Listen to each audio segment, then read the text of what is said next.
Sa Okinawa, Japan, ang isang profesional na baseball player na nagngangalang Kojima Hiramichi ay kilala sa kanyang walang humpay na dedikasyon at walang sawang pagsasanay. Si Kojima ang cleanup hitter para sa Saikyo Saturday Amahay, at kahit sa off-season, ayaw niyang magpahinga. Sa pagkakataong ito, hindi na siya nag-iisa. Kasama niya ang isang relief pitcher, si Nakani, at ang trainer ng team, si Kinusaki. Magkasama, ang tatlo ay nagtayo ng isang maliit na kampo ng pagsasanay sa Okinawa.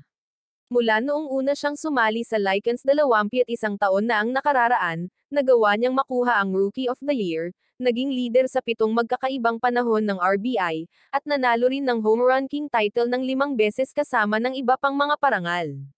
Sa kabila ng lahat ng malalaking tagumpay na iyon, mayroon pa ring isang bagay na hindi pa niya nakukuha, at iyon ay ang kampyonato. Dahil sa simula pa lang ng kanyang baseball career ay hindi pa niya ito naipanalo kahit isang beses, kaya naman ang tawag sa kanya ng mga tao sa paligid niya ay isang malas ngunit napakatalino na batter. Gayunpaman, ang kampo na ito ay para sa layunin ng paghahanap ng mga elementong ito, at narito si Kojima upang makilala ang lalaking iyon. Sa ika-10 araw ng kampo, nasugatan ni Nakani ang kanyang gitnang daliri, na kinalungkot ni Kojima. Ngunit pagkatapos, sinabi ni Kinusaki kay Nakani na kailangan niyang maghanap ng kapalit na pitcher dahil hindi na siya makakapag-pitch. Pagkatapos nito, sinimulan na ni Kinusaki at Nakani na bisitahin ang bawat koponan ng universidad at maging ang mga dibisyon ng baseball sa iba't ibang kumpanya, na nagsisikap na maghanap ng kapalit na pitcher. Ngunit kahit saan sila pumunta, wala silang mahanap na bagay sa team. Sa sandaling iyon, isang babae na mukhang babaeng bersyon ng The Rock ang nagpakita at nagtanong kung naghahanap sila ng pitcher. Dinadala niya sila sa ibang lugar, at sinabing maaari niya silang ipakilala sa isang taong naglalaro ng larong tinatawag na one-outs. Lumalabas na ang laro ay napakapopular sa mga sundalong Amerikano na naninirahan sa lugar. Ipinaliwanag niya na ito ay upang makita kung ang pitcher ay makakakuha ng batter out, ngunit kapag ang isang Japanese pitcher ay dumating, sinabi niya sa kanila na tumaya, at sila ay tumaya ng 1,000 yen upang magsimula. Dahan-dahan, inalis ng pitcher ang mga batter at tumaas ang kanilang taya, at sinabi ni Kinusaki kay Nakani na sila ay nalinlang, dahil maaaring itinakda nila ito para makuha ang kanilang pera. Kaya, ibinibigay nila ang pera sa babae, ngunit sinabi niya sa kanila na ito ay 4,000 na dolyar sa halip na yen, na ikinagulat nila. Sa halip na magbayad, si Nakani ay sumalungat sa Japanese pitcher para ihulog ang taya ng pera. Gayunpaman, tumanggi ang Japanese pitcher, na nagsasabing tataya lang siya ng 40,000 dolyar, at sinabihan si Nakani na kung mahawakan niya ang bola na pinitch niya, siya ang mananalo. Sa sandaling iyon, nalaman ni Kinusaki na ang taong nakatayo sa harap nila ay hindi lamang isang karaniwang manlalaro. Napapansin pa niya na mukhang kinakabahan at natatakot si Nakani sa kanya, kahit isang profesional na pitcher si Nakani. Ngunit ang katotohanan ay ang isang 40,000 dolyar na taya ay napakalaki para ma-handle niya. Pagkatapos nito, magsisimula ang laban at kaagad na nakipaglaban si Nakani laban sa lalaki para sa unang 2 pitch. Nang dumating ang ikatlong bola, biglang nakaramdam si Nakani ng pagmamadali ng kumpiyansa at naniniwalang sa pagkakataong ito ay tiyak na tatamaan na niya ito. Ngunit muli, siya ay umindayog at hindi nakatama, sa huli ay natalo. Makalipas ang 7 araw, nagpakita si Kojima sa parehong field at madaling natalo ang isang grupo ng mga pitcher sa kanyang malakas na paghampas. Ngunit pagkatapos ay dumating sa eksena si Takeuchi, ang parehong mayamang Japanese na lalaki na naunang nagpatakot kay Nakani at Kinusaki. Sinabi ni Kojima kay Takeuchi na kung siya ay manalo, ang natitirang utang ay malilinas. Ngunit tumugon si Takeuchi na kung siya ang manalo sa halip, ang halaga ay tataas sa 400,000 dolyar, at tinanggap ni Kojima ang deal. Gayunpaman, bigla siyang nagulat at medyo nabigla nang mapansin niya ang napakaraming tao na nagkukumpulan sa paligid ng field, malakas na nagpupuri sa kanya na para bang hinihintay nilang mangyari ang laban na ito. Pagkatapos nito, magsisimula na ang kanilang laban at inihagis ni Takeuchi ang unang pitch sa kakaibang paraan na nagpapalipad sa bola at tumama ng mataas sa ibabaw ng bakod sa likod ni Kojima. Sa panunood nito, nagsimulang mag-isip si Kinusaki kung ang bola ay maaaring dumulas sa kamay ni Takeuchi or isang katulad nito. At pagkatapos ay tinanong ni Kojima si Takeuchi kung ang isang strike ay talagang nangangahulugan na ang bola ay kailangang mapunta sa loob ng box, kung saan tumango si Takeuchi at sinabing oo. Nang marinig iyon, tumugon si Kojima na mula sa paraan ng pagtingin niya sa pitch, naisip niyang nasa ibang lugar ang strike zone dahil sa kakaibang hitsura nito. Habang nakatingin sa kanilang dalawa, napagtanto ni Kojima na si Takeuchi ay hindi na katulad ng dati dahil sa pagkakataong ito ay tila kinakabahan siyang nakatayo laban kay Kojima. Pagdating ng ikalawang pitch, muling na-miss ni Takeuchi ang strike zone at ang bola ay tumama sa bakod.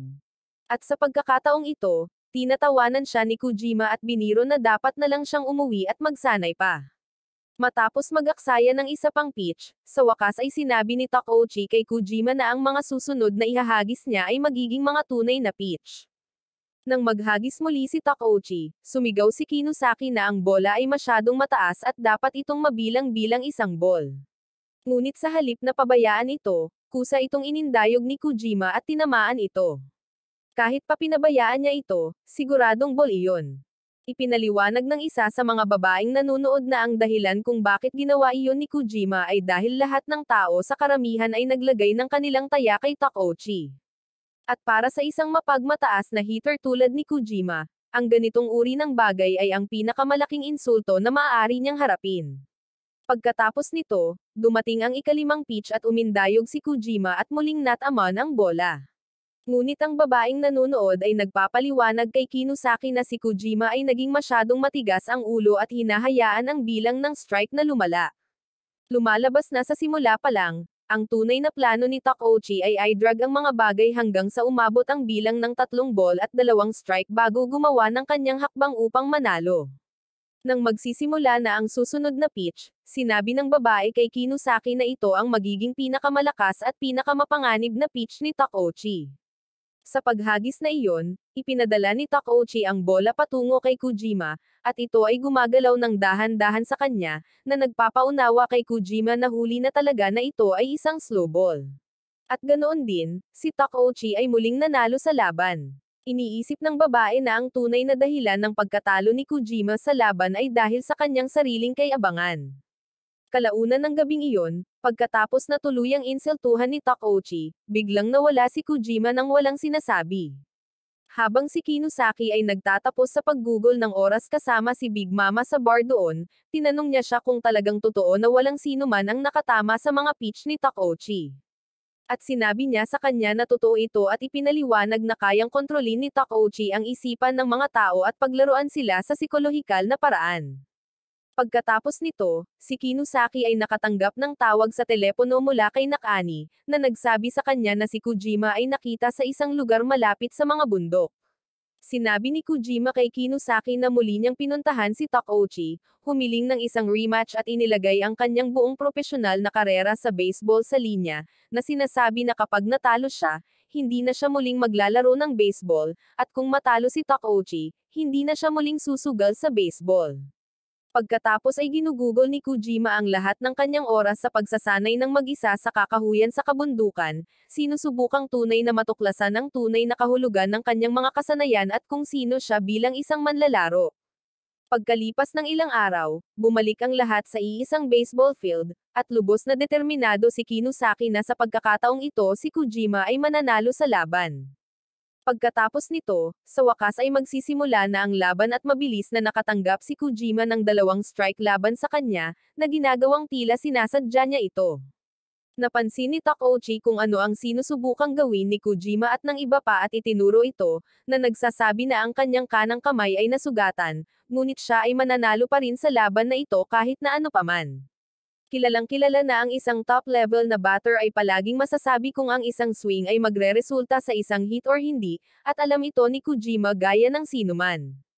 Naalala niya ang isang flashback noong nagbitiw ang ilan sa kanyang mga kasamahan sa koponan at kinomfort niya sila, na sinasabi sa kanila na palagi silang magiging bahagi ng Lycans team at kapag nanalo sila, irereserba niya sila ng VIP spot sa pagdiriwang.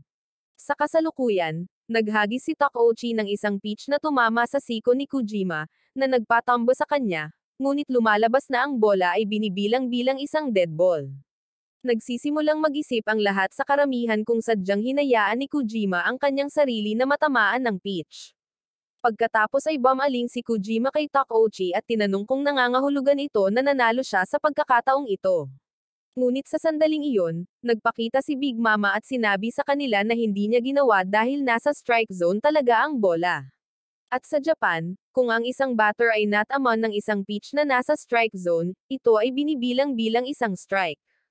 Sa kabila nito, iginiit ni Takeuchi na ito ay isang dead ball at agad na inamin na siya ay natalo sa laban. Pagkatapos ay inilagay ni Takeuchi ang kanyang kanang kamay sa harap ni Kojima at sinabihan siyang baliin ito gamit ang isang bat, ngunit mabilis na sinabi ni Kojima na hindi niya sinasadyang mabali ang kanyang kanang kamay at sinabi lamang niyang kunin ang kanyang kanang kamay upang maipagpatuloy niya ang pagiging isang propesyonal na manlalaro.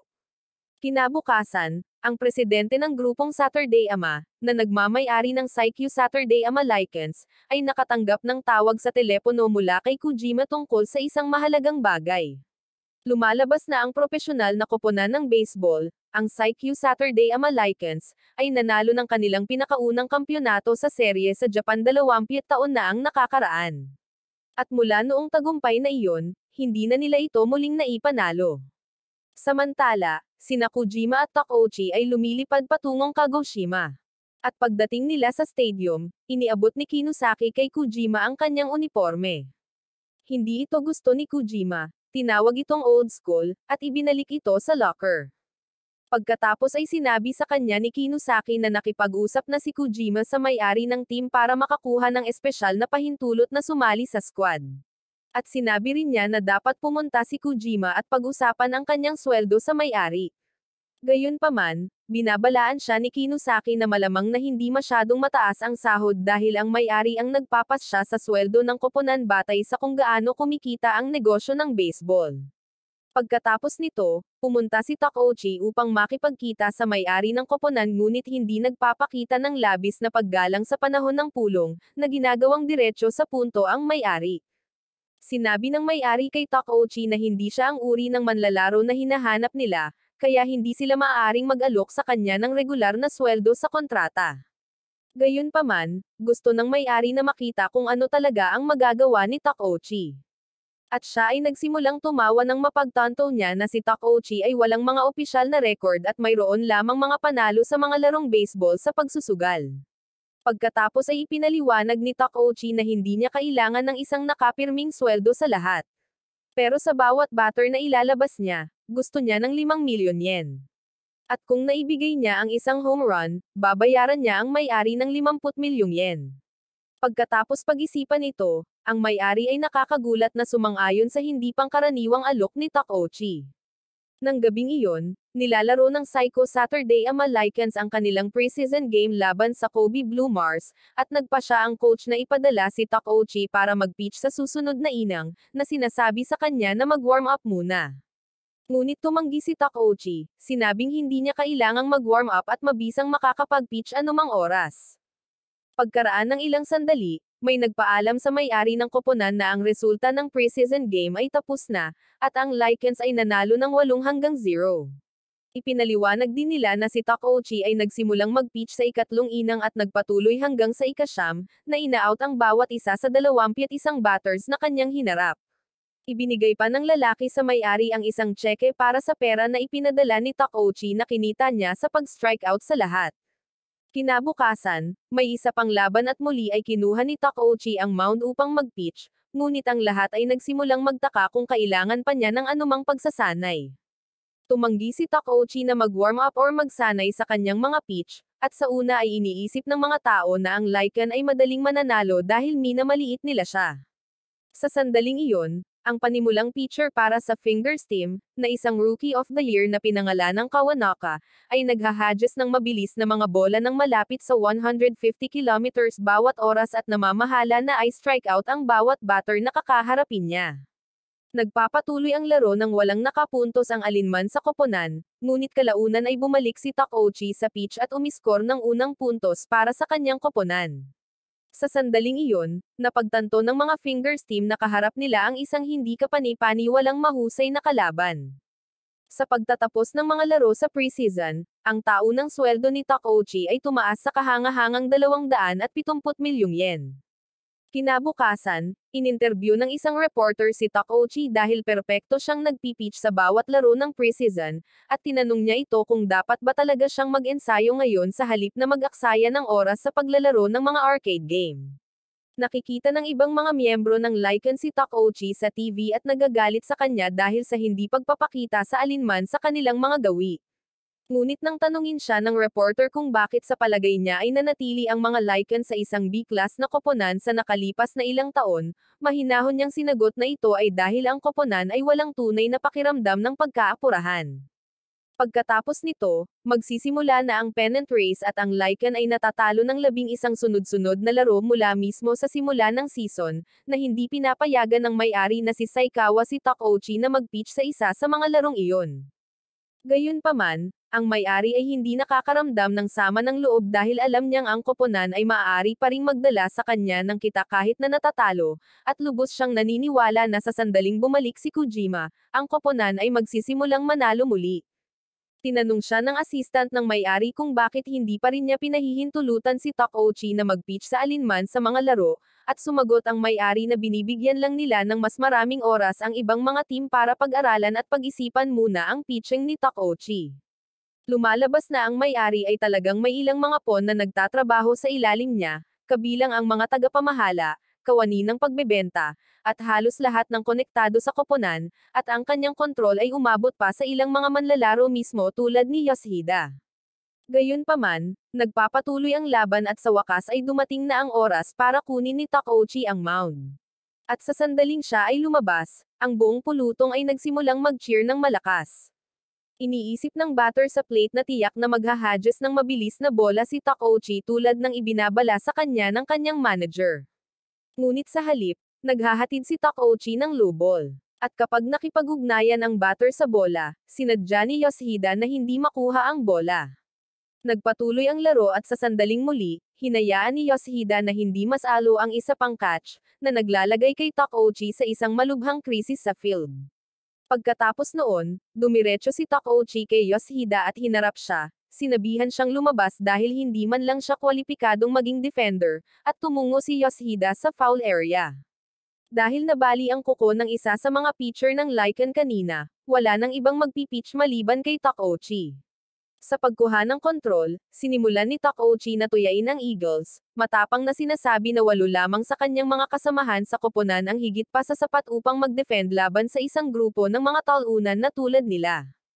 Habang nagpapatuloy ang laban, gayunpaman, nagiging halata na ang diskarte ng Lycan ay hindi maayos, at ang mga manlalaro ng Eagles ay tumatawa ng mapanukso kay Takeuchi.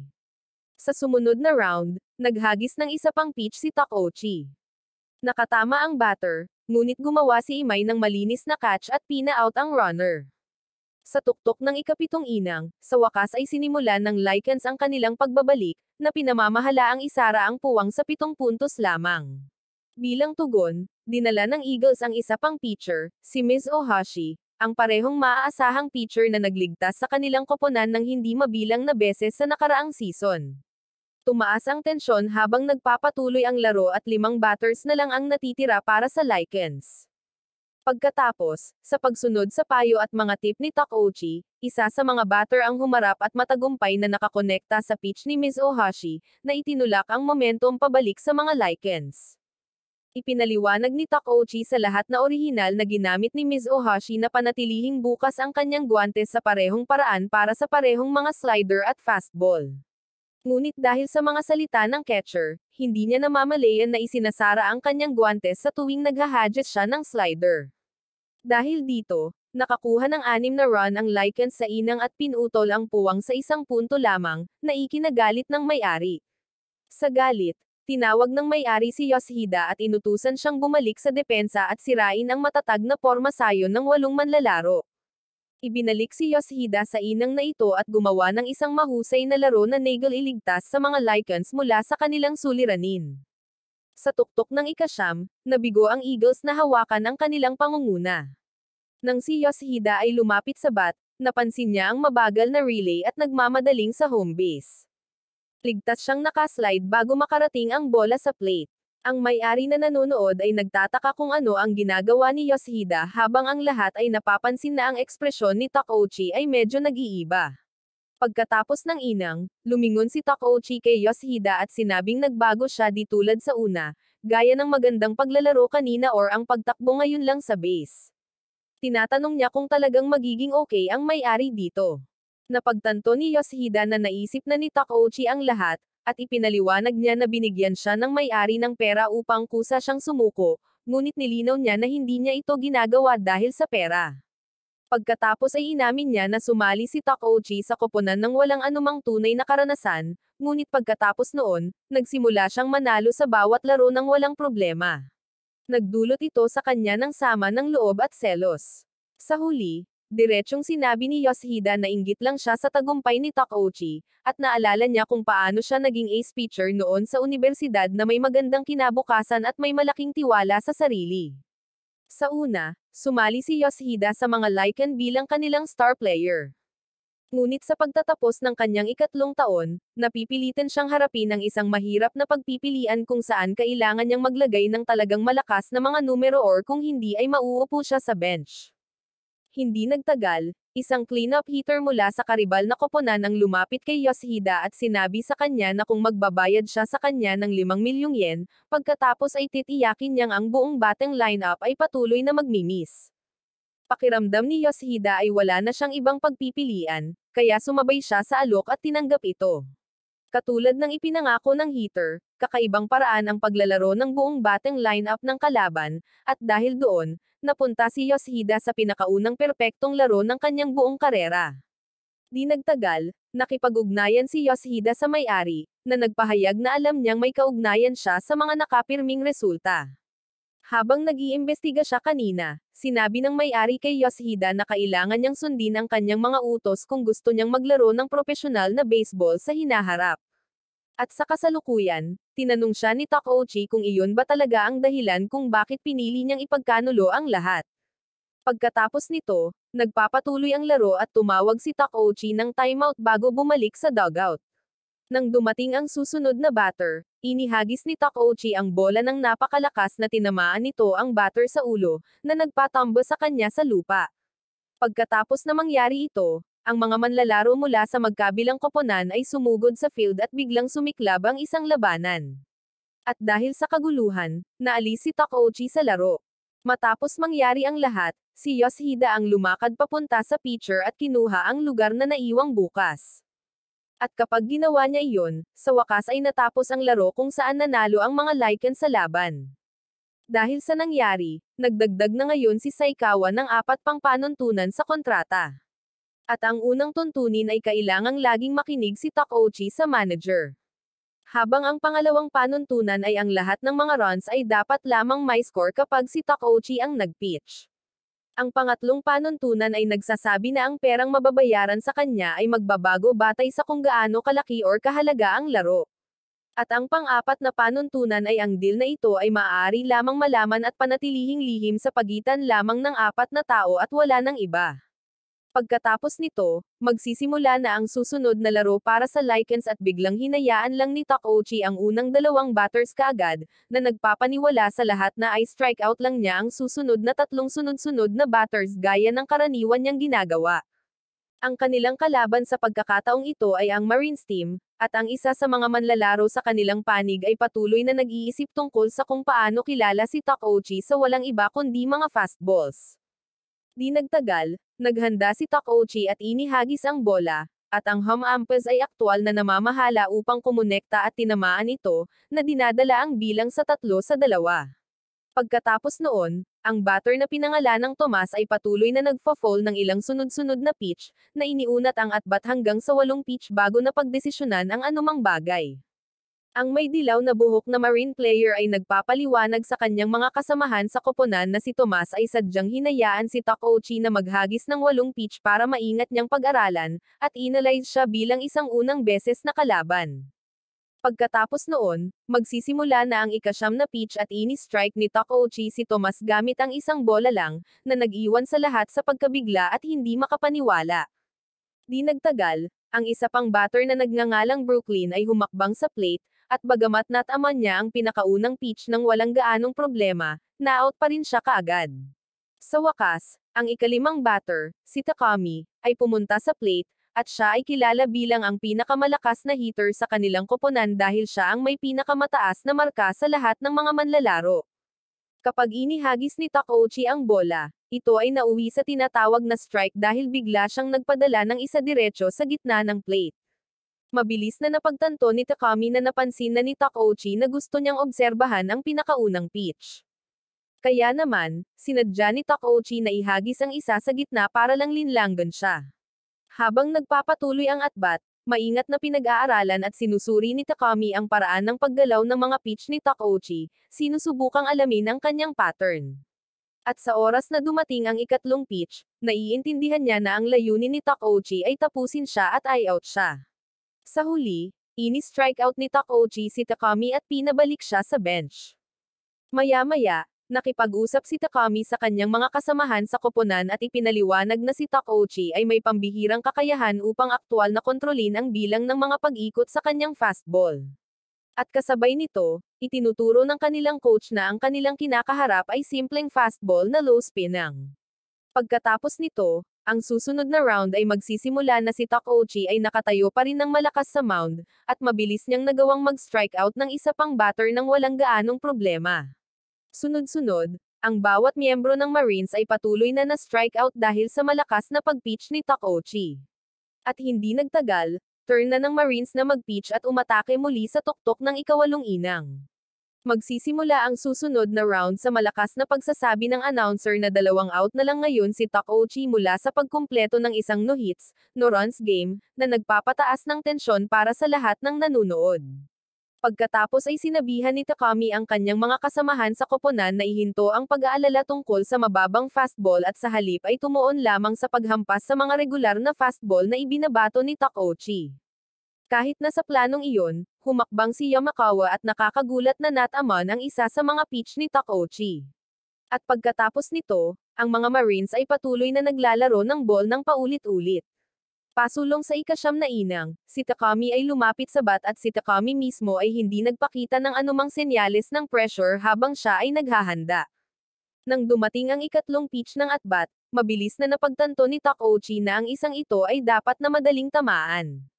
Ngunit umindayog si Takami at tuluyang na-miss ang bola, nauwi sa pag-struck out habang tinawag siya ng umpire. Nang makita ang paraan ng paglalaro ng laro, nagsimulang magtaka si Kojima kung ang dahilan ng paglalagay ng napakaraming kaliwang kamay na batters sa lineup ay upang tiyakin na ang bola ay patuloy na natatamaan patungo sa unang base. Lumipas ang oras at ang magkabilang koponan ay sumulong at sa wakas ay naabot nila ang ikawalong inang nang hindi sumusuko ang magkabilang panig ng isang run. Ngunit may masamang nangyari nang biglang bumagsak si Takouchi at damapa ng husto sa lupa. Gayunpaman, tumanggi si Takouchi na sumuko habang dahan-dahan siyang tumayo, bumalik sa mound ng pitcher, at patuloy na naghahadges ng may determinasyon, kahit na ang bawat pitch ay nagpapapagod sa kanya. Pagkaraan ng ilang oras, nagpapatuloy ang laro kung saan lumalaban pa rin si Takouchi, ngunit hindi makakapuntos ng anumang mga runs ang Lycans or ang Marines.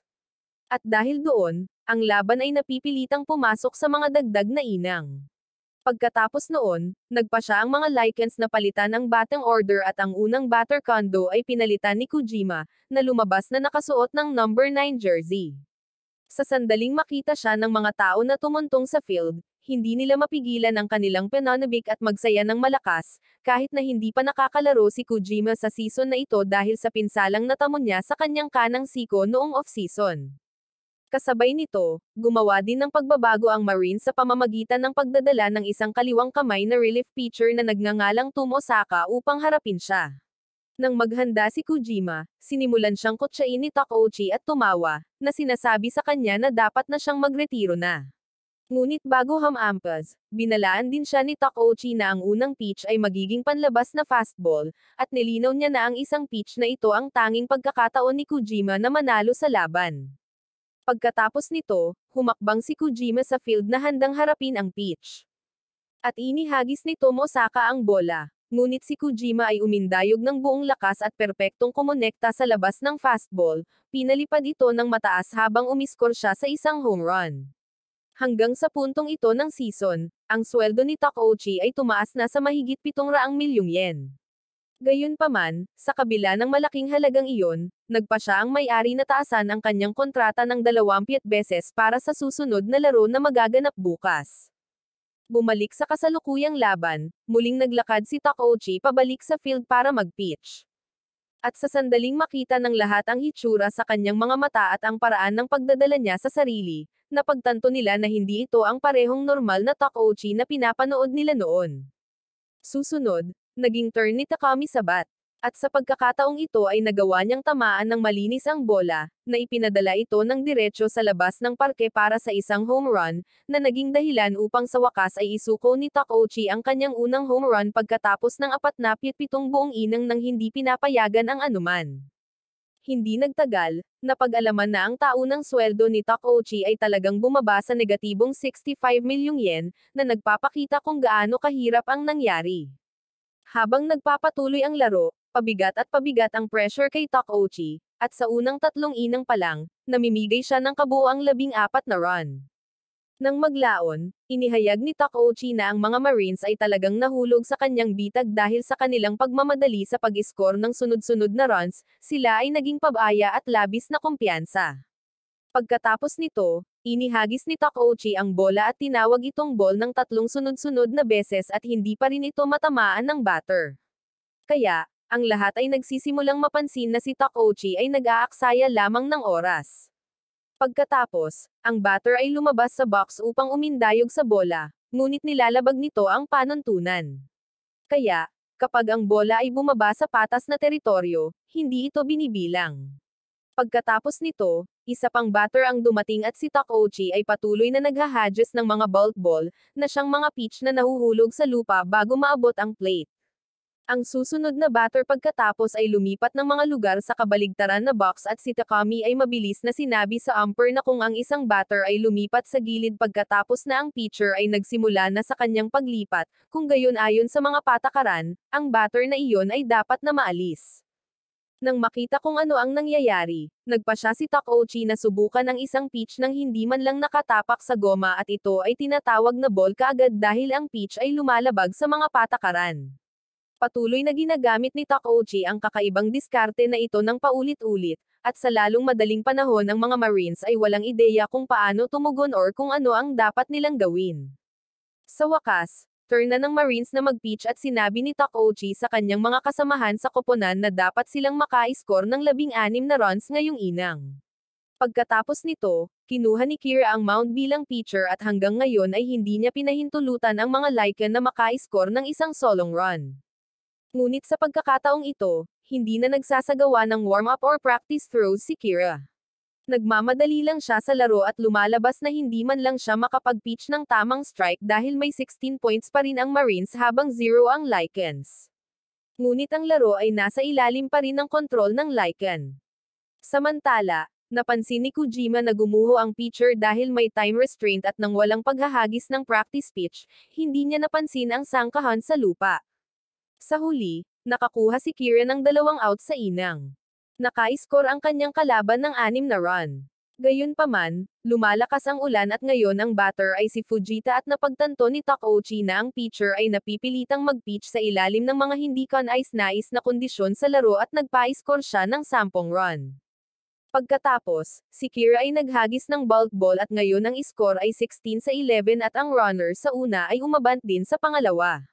Nang makitang patuloy na naghagis ng mas maraming box si Kira, nagpadala ang manager ng isa pang manlalaro para mag-pitch, ngunit sinabihan siya kaagad ni Kira na sumuko na lang dahil wala na itong kabuluhan ngayon. Ang bagong pitcher ay sumusubok, ngunit sa kanyang pinakaunang pitch, siya ay nadulas at ito ay tinawag na bulk ball din. Habang nagpapatuloy ang laro, kinuha ni Tashiro ang mound, ngunit hindi rin siya makapaghagis ng isang strike kahit gaano pa siya maghirap.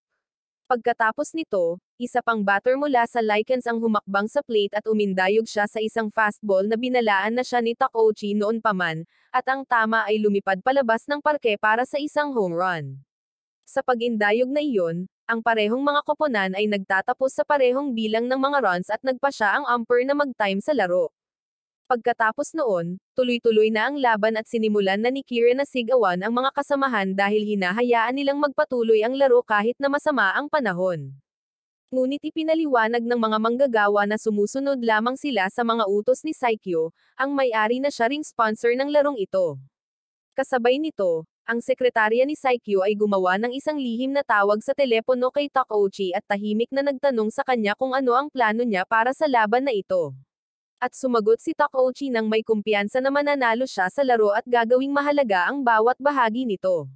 Sinabi rin niya na sisiguraduhin niyang mapipilitang bayaran siya ni Saikawa para sa bawat single out na kikitain niya sa larong ito. Ang laro ay magsisimula muli sa Laika na gumawa ng opensa at si Tashiro ay humakbang papunta sa mound upang mag-pitch. Ngunit kaagad niyang inihagis ang 4 na ball sa isang hilera at binibigyan ng madaling walk ang batter. Pagkatapos noon, lumapit si Arai upang magbat at si Tashiro, na kadalasang gumagamit ng mga curveball, ay bigla siyang sinurpresa ng isang fastball na nagpaswing at nakakamiss kay Arai. Pagkatapos maghagis ng isang blank ball, biglang nagbato si Takeuchi ng pitch na tumama kay Arai.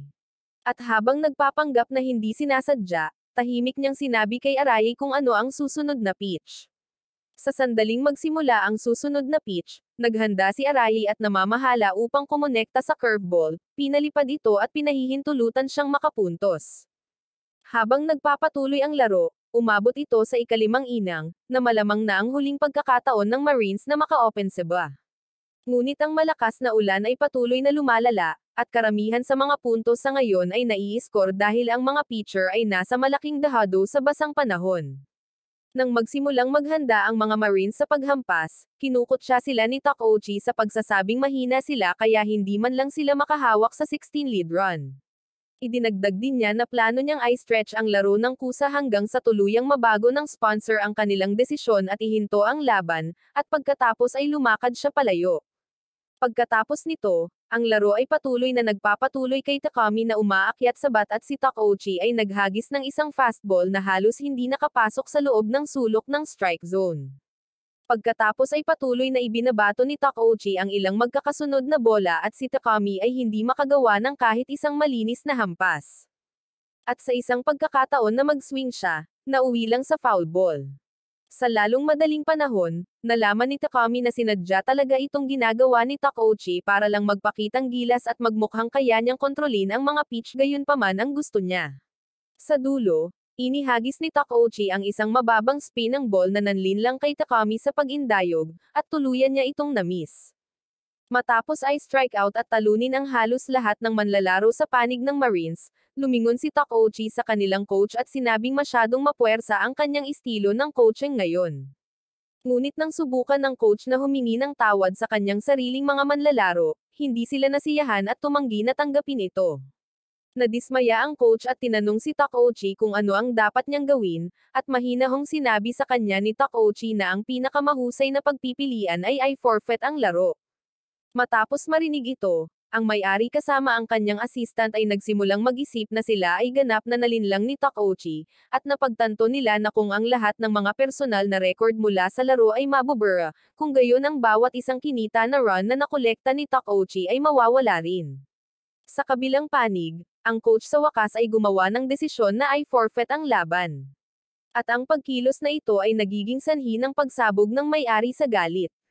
Pagkatapos nito, haharapin ng mga Lycan ang Bugabos, isang koponan na hindi siniseryoso ng karamihan sa una. Ngunit mabilis na pinagalitan ni Kojima ang lahat at ipinaalala sa kanila na ang mga Bugabos ay lumalaban din ng husto mula sa ilalim na lugar tulad ng ginawa nila.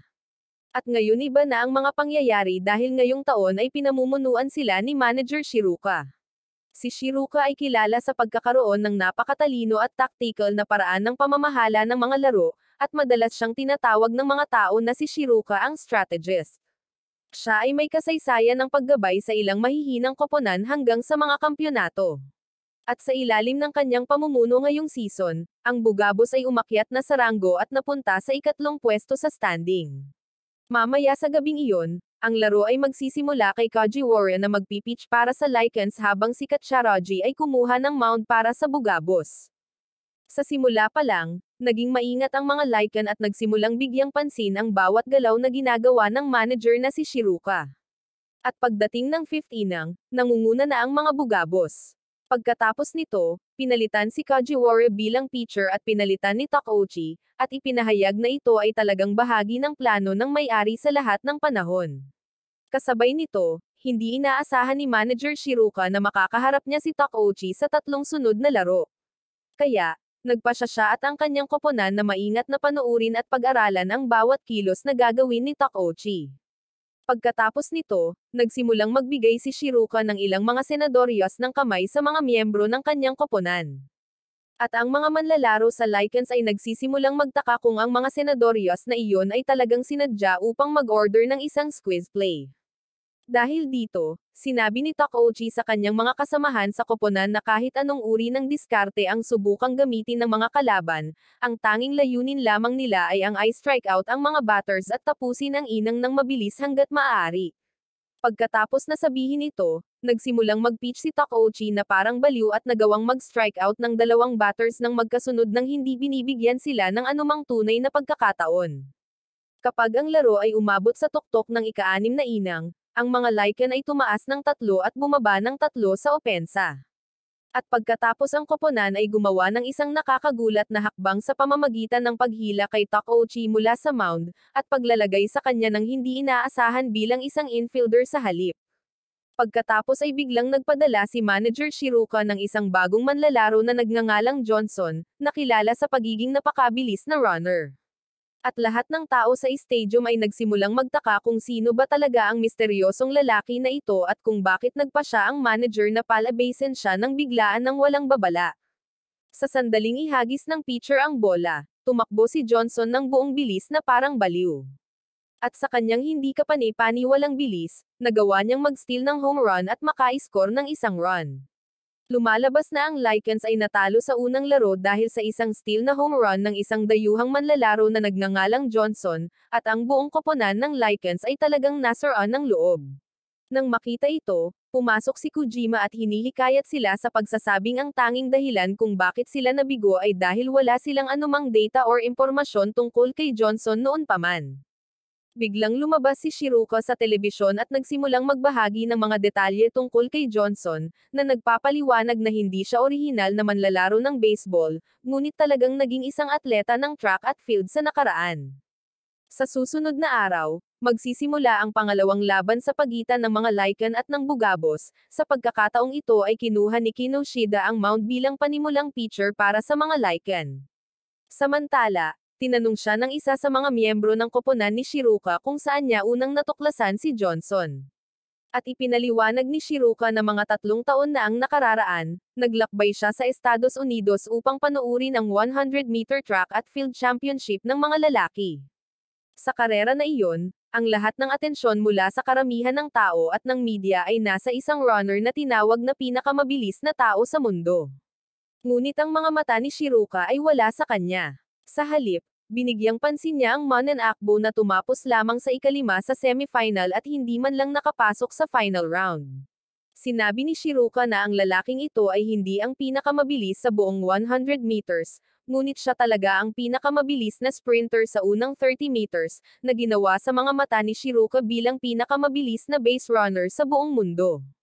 Matapos maipaliwanag ang kwento, pumasok si Johnson sa field at mula sa panig ng Lycans, lumabas din si Takeuchi sa dugout upang harapin siya. Pagkatapos noon, sinubukan ni Takeuchi ang isang pick-off throw sa ika-3 base, ngunit agad na sumugod si Johnson patungo sa home plate at nakarating doon ng ligtas, na nagpapakita na siya ay ganap na determinado na nakawin ito anuman ang mangyari. Pagkatapos ay naghagis si Takeuchi ng isa pang pitch, ngunit sa sandaling muli, not-on siya habang si Johnson ay sumusugod patungo sa home plate at namamahala na muling mag-slide ng ligtas. Pagkatapos nito, umupo si Takeuchi upang panuurin ang ilang video footage ng laban at napagtanto niya na ang manager na si Shiruka ay talagang gumagamit ng mga trick sa buong panahon at lahat ng sinabi niya noong araw ay walang iba kundi isang bluff. Pagkatapos ay ipinaliwanag ni Takeuchi ang buong sitwasyon sa kanyang mga kasamahan sa koponan at tinawag silang walang muwang dahil hindi nila ito napagtanto ng mas maaga. Sinabi niya sa kanila na nag-set up pa siya ng bitag upang patunayan ang kanyang punto, at ang pitch na nagbigay kay Johnson ng pagkakataong magnakaw noon ay aktwal na itinapon sa ibang paraan kaysa sa karaniwang paraan niya. Ipinaliwanag din ni Takeuchi na ang tunay na dahilan kung bakit patuloy na nagnanakaw si Johnson ng home plate ay hindi dahil hindi siya makapaghagis ng mabilis na mga pitch or dahil si Idaguchi ay isang masamang catcher, ngunit sa halip dahil ang depensa sa ikatlong base ay mahina at hindi ginagawa ng maayos ang trabaho nito. Pagkatapos nito, inanunsyo na si Johnson ay maglalaro na ngayon sa left field at iniisip ni Takeuchi na ang pagbabagong ito ay maaaring maging kapaki-pakinabang para sa mga Lycan. Kapag ang mga Lycan's batters ay nagsimulang humampas ng mga bola patungo sa kaliwang outfield, sila ay natigil kaagad sa pamamagitan ng depensa ng Bugabos, na nag-adjust na at inilipat ang kanilang mga posisyon sa outfield upang takpan si Johnson. Pagkatapos nito, sa ikalawang laro laban sa Bugabos, ang mga tao sa loob ng stadium ay nagsimulang magsaya ng malakas para kay Johnson dahil sa kanyang kamanghamanghang defensive play sa field. Ngayon ay si Takeuchi naman ang hahampas at napansin na niya ang isang maliit na kahinaan kay Johnson. Kaya, matiyagang naghihintay siya para sa perpektong pagkakataon na gamitin ito. Umindayog si Takeuchi at nagbigay ng malakas na hampas, ngunit nagawa ni Johnson na saluhin ng malinis ang bola at napaalis si Takeuchi. Ang susunod na batter para sa mga Lycan ay si Tomioka at bago siya humakbang, tahimik na ibinulong ni Takeuchi ang isang bagay sa kanyang tainga. Kapag inihagis ng pitcher ang bola, nakipag-ugnayan si Tomioka at nataman ito ng dahan-dahan. At ang nakakatuwang bahagi ay ipinapadala niya ito mismo kay Johnson, eksakto sa paraang sinabi sa kanya ni Takeuchi. Lumalabas na hindi kayang abutin ni Johnson ang ordinaryong fly ball. At ipinaliwanag ni Takeuchi sa iba na ang dahilan ay dahil hindi masira ni Johnson ang kanyang linya ng paningin. Tinukoy ni Takeuchi na laging nakatutok si Johnson sa kanyang posisyon sa pagtatanggol, at kapag ang bola ay nasa ere, ang kanyang linya ng paningin ay hindi umaalis sa bola hanggang sa pinakadulo. Iyon mismo ang dahilan kung bakit sinabihan ni Takeuchi si Tomioka na itama ang isang fly ball patungo sa kaliwang foul area dahil hindi maiayos ni Johnson ang kanyang paningin ng sapat upang mahuli ito. Pagkatapos nito, sinimulan ng Bugabos ang kanilang pag-atake sa ibaba ng ikapitong inang kasama si Johnson bilang lead-off batter. Kapag inihagis ng pitcher ang bola sa kanya, sinubukan ni Johnson na kumuha ng bunt, ngunit hindi ito gumana at ang pitch ay tinatawag na ball. Kaya, ang lahat ng mga fielders ng Lycan ay nagtitipon sa paligid ng mound upang makipag-usap. Sa panahon ng pagpupulong, sinabi sa kanila ni Takeuchi na ilipat ang kanilang depensa upang maghanda para sa isa pang pagtatangka ng bunt. Kahit na karaniwang itinuturing na mahinang humampas si Johnson, nasusulit niya ang kanyang hindi kapani-paniwalang bilis at sa isang iglap lang, ligtas siyang tumatakbo patungo sa ikatlong base. Pagkatapos noon, nagpa siya ang manager na magpalit ng mga pitcher at inilagay si Takeuchi sa mound. At kahit na naghahadget siya ng ilang mga pitch, ang bilis ni Johnson ay patuloy na isang malaking problema dahil hindi siya nagpapakita ng mga palatandaan ng pagbagal. Pagkaraan ng ilang sandali, ang mga manlalaro ng Lycans ay nagsimulang makipagtalo sa isa't isa sa field, sumisigaw ng pabalik-balik na parang wala sila sa parehong pahina. At pagkatapos ay inihanda nilang lahat ang kanilang mga sarili habang papasok ang unang pitch. Ngunit pagkatapos noon, ang isa sa mga Lycan ay biglang naglabas ng isang nakatagong bola na nasa kanyang guwantes at nagsimulang ipakita ito ng buong pagmamalaki sa harap mismo ni Johnson. Sa sandaling iyon, napagtanto ng lahat na ang buong argumento ay walang iba kundi isang gawa lamang at lihim na ipinasa ni Takeuchi ang bola sa kanyang kasamahan kanina bilang bahagi ng isang matalinong panlilinlang. Pagkaraan ng ilang sandali, pumasok sila sa huling inang na may score na 2-1 at ang lead-off batter ng inang na ito ay walang iba kundi si Johnson. Gayunpaman, ang pitcher sa mound ay si Kamuri, at nang ihagis niya ang bola, mabilis na inilatag ni Johnson ang isang bunt sa pinakaunang pitch at nagtagumpay din na makarating ito ng ligtas. Ngayon na ang mga Lycan ay nasa tunay na panganib, sinimulan ni Johnson na tuyain si Takeuchi, sinusubukang kutsain ang kanyang balat, ngunit walang pakialam si Takeuchi sa kanyang mga salita. Sa halip, diretsyong tumingin sa kanya si Takeuchi at sinabihan siyang ayusin ang mga bagay sa isang one-on-one na tunggalian. Ang laro ay nagpatuloy at ang susunod na pitch ay itinapon ng mababa patungo sa ankle ng batter, ngunit sa pagkakataong ito ay nabigo si Johnson na may tama ang kamay sa paraang gusto niya at siya ay na-out dahil hindi niya magawa ng maayos ang kanyang home run. Pagkatapos nito, napagtanto ng mga manlalaro ng Lycans na si Johnson ay hindi na nakakatakot na harapin dahil si Takeuchi ay maaaring patuloy na ituro ang bola patungo sa ankle, na ginagawang imposible para kay Johnson na subukang magnakaw ng home plate. Ngunit biglang binago ng mga Bugabos ang kanilang batang order at mula sa unang pwesto hanggang sa ika-6 na pwesto, left-handed lamang ang kanilang inilagay.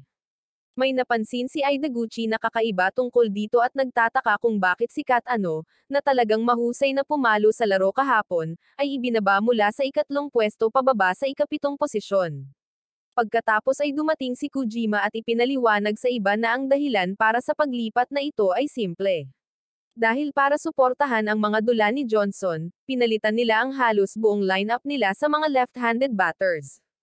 Pagkatapos ay pumasok ang Lycans sa kanilang ika-3 laro laban sa Bugabos na may isang panalo at isang talo sa record.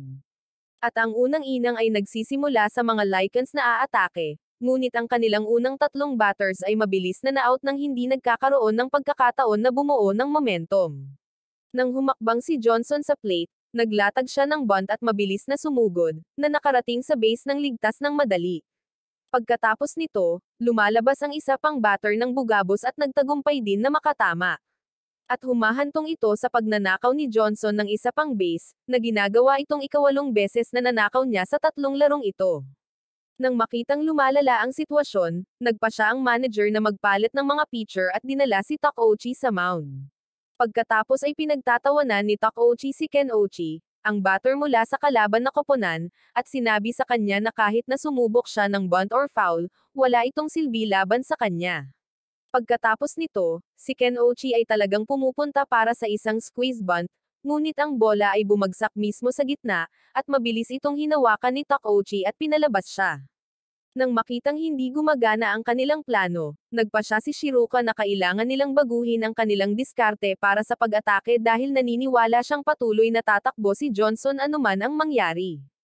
Ngunit sa sandaling maabot niya ang ika-3 base, kailangan nilang ihinto ang pag-asa sa plano na nakatuon lamang sa kanyang pagnanakaw ng base. Pagkatapos, isang uri ng aksidente ang nagdulot ng kaguluhan sa dugout ng Bugabos. At nang matamaan ng unang hamampas ng Bugabos ang bola, nagkamali si Takeuchi at hindi niya ito nasalo. Pagkaraan ng ilang sandali, muling pinalitan ng manager ang pitcher at ibinalik si Takeuchi sa mound. At ang lahat sa karamihan ay nagsimulang mag-isip na hanggat ang mga pitch ni Takeuchi ay nananatili sa loob ng strike zone, hindi makakapagnakaw si Johnson sa home run. Pagkatapos nito, nagawa ni Takeuchi na makatakas mula sa mapanganib na sitwasyon. Ngunit kahit na noon, ang parehong mga koponan ay sumulong sa ika-6 na inang nang walang pag-score ng isang solong run. Gayunpaman, may kakaibang nararamdaman dahil paulit-ulit na ginagawa ni Takeuchi ang maliliit na pagkakamaling ito. At nagsimulang maniwala si Shiruka na si Takeuchi ay hindi talaga nanggugulo, ngunit sa halip ay nagtatago ng ilang uri ng lihim na plano laban kay Johnson. Pagkatapos nito, sinabi ni Johnson kay Takeuchi na matalinong maglagay ng runner sa harap niya. Ngunit pagkatapos ay tinawag niya si Takeuchi na walang isip dahil naniniwala siyang si Miyama, na nakatayo sa ika-3 base, ay tuluyang mapapaalis. Tinatawanan lang siya ni Takeuchi at sinabing hindi mapapalabas si Miyama at sa halip ay mananatili siya sa pangalawang base. Pagkatapos ay inihagis ni Takeuchi ang kanyang pitch, ngunit ang bola ay nauwi sa paghampas sa batter at ito ay pinasyahan bilang isang dead ball. Mabilis na napagtanto ng Team Shiruka na sinadya ito ni Takeuchi, at kahit na iniisip ni Shiruka na hindi mapapalabas si Miyama ng dead ball, naniniwala pa rin siyang gagana ang kanilang plano sa huli.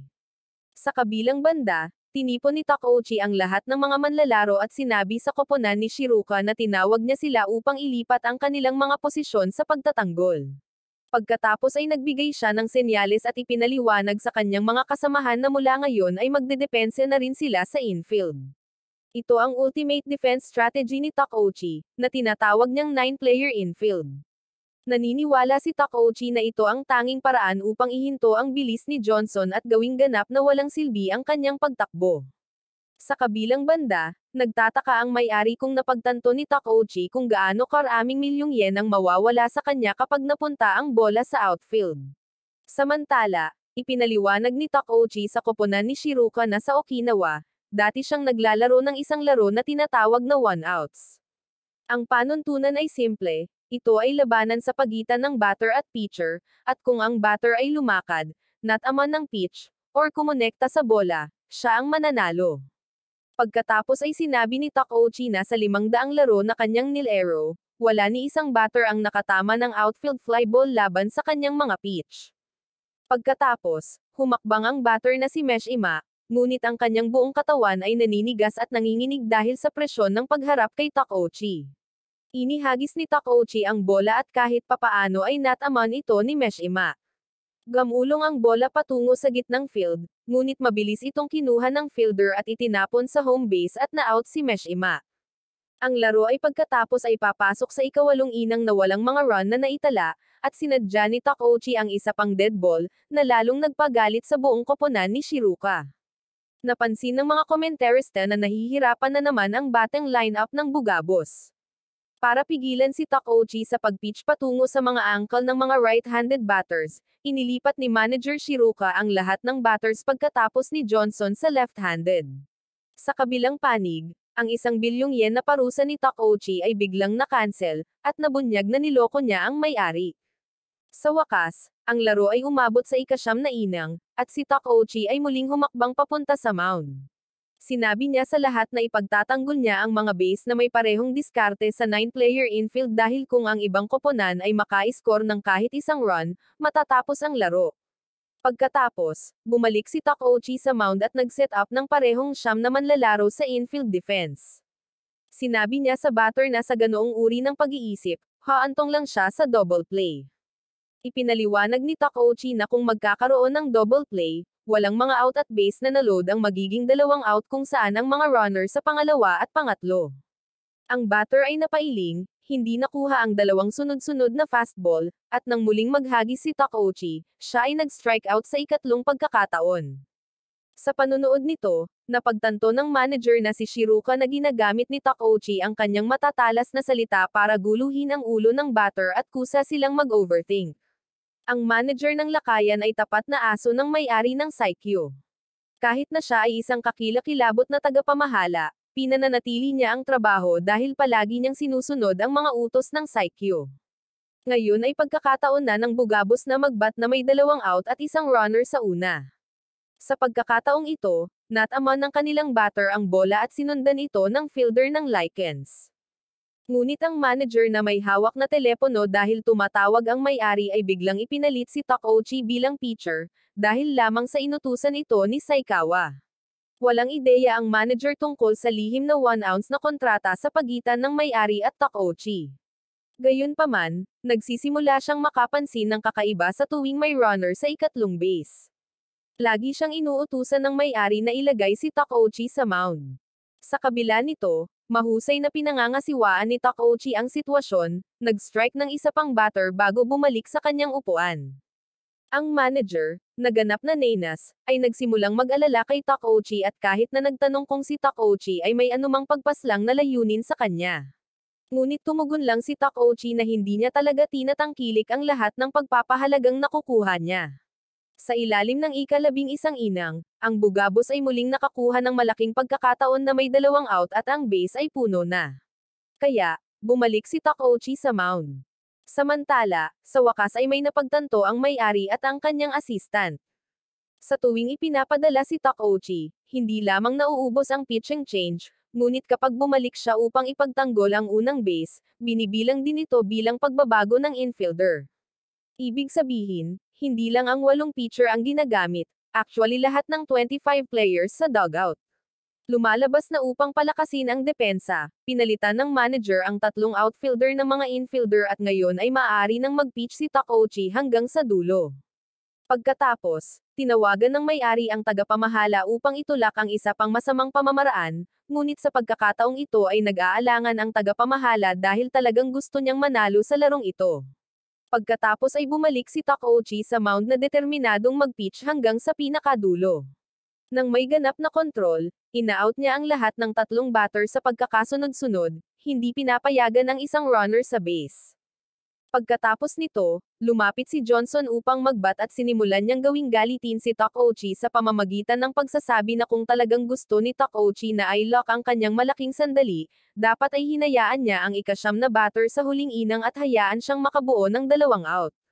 Ngunit ipinaliwanag ni Takeuchi na sinadya niya iyon, na nagdulot ng labis na pagkagulat at pagkalito ni Johnson. Pagkatapos ang lahat ng mga fielders ay gumagalaw ng malapitan hanggang sa ilang metro na lang ang layo mula sa batter's box, at nang maglatag si Johnson ng bunt at tumakbo ng mabilis hanggat kaya niya upang subukang gawin itong ligtas, nahawakan kaagad ng isang fielder ang bola at sa huli ay tinawag siyang na-out. Pagkatapos nito, nangunguna ang Lycans ng walang gaanong problema at hindi na mababago ng bugabos ang takbo ng laro. At nang muling hahampas si Johnson, sinadyang inihagis ni Takeuchi ang isang dead ball na tumama sa kanyang balikat dahil gusto niyang magpadala ng mensahe.